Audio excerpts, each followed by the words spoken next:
سری لنکن صدر کی خصوصی درخواست پر پاکستان نے T20 ورلڈ کپ 2026 میں بھارت کے خلاف بائیکاٹ کا فیصلہ واپس لے لیا ہے اور اب دونوں روایتی حریف 15 فروری کو شیڈول کے مطابق گروپ اے کا میچ کھیلیں گے۔ وزیر اعظم شہباز شریف نے سری لنکن صدر کے رابطے کے بعد پاکستان نے کرکٹ کی بہتری اور علاقائی ہم آہنگی کی خاطر اپنی ٹیم کو کھیلنے کی اجازت دے دی ہے۔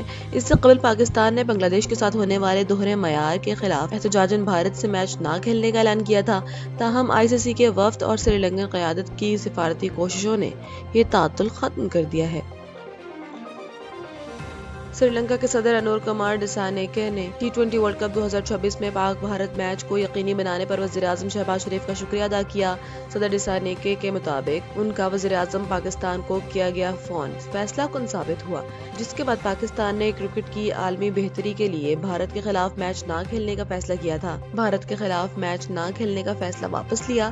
دوسری جانب بنگلہ دیش کرکٹ بورڈ کے صدر امین الاسلام نے بھی چیئرمین PCB محسن نقوی کا شکریہ ادا کرتے ہوئے کہا کہ پاکستان نے پورے بحران کے دوران ان کا بھرپور ساتھ دیا۔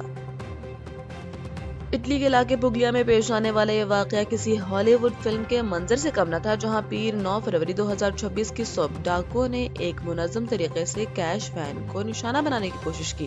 جنوبی اٹلی میں برنڈی اور لیسی کو ملانے والی اسٹیٹ روڈ 613 پر 6 سے 10 مسلح افراد نے ایک آرمڈ گاڑی پر دھاوا بولا، تاہم جدید سیکیورٹی سسٹم کی بدولت وہ رقم لوٹنے میں ناکام رہے۔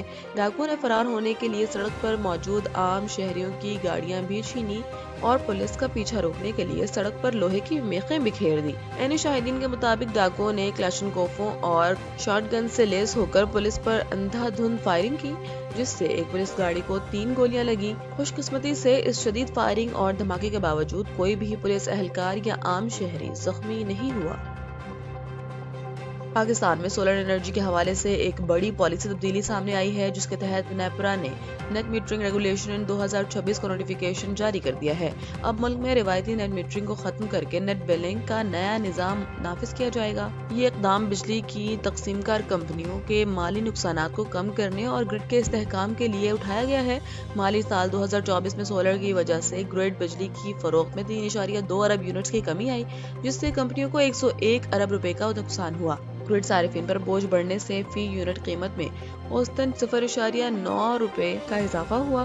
ملک میں سولر کی کل صلاحیت 6000 میگا واٹ تک پہنچ چکی ہے، جس نے دن کے وقت گرڈ کی طلب کو کم تو کی ہے، لیکن تقسیم کار کمپنیوں کی آمدنی متاثر کی۔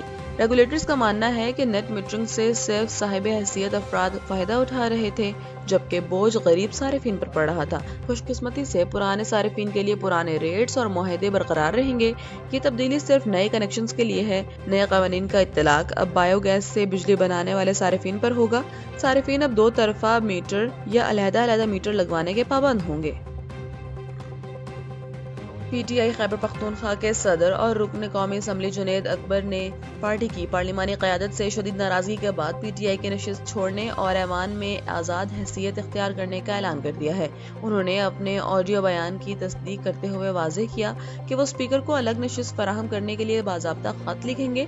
جنید اکبر کا یہ فیصلہ صوبائی صدر کی حیثیت سے پارٹی کے اندرونی اختلافات کو سطح پر لے آیا ہے۔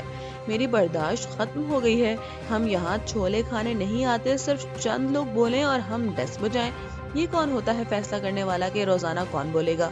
کیا آپ لوگوں میں کوئی انسانیت ہے؟ کسی میں ہمت نہیں کہ دہشت گردی پر پوچھ سکے کہ محسن نقوی ایوان میں کیوں نہیں آئے؟ میرے اپنے لوگ مجھے بولنے نہیں دیتے۔ یہ سب درباری ہیں جو سچ بولنے کی ہمت نہیں رکھتے۔ جنید اکبر کا یہ قدم خیبر پختونخوا میں PTI کی تنظیم سازی اور پارلیمانی اتحاد کے لیے ایک بڑا دھچکا تصور کیا جا رہا ہے، خاص طور پر ایسے وقت میں جب پارٹی پہلے ہی مختلف قانونی اور سیاسی چیلنجز کا سامنا کر رہی ہے۔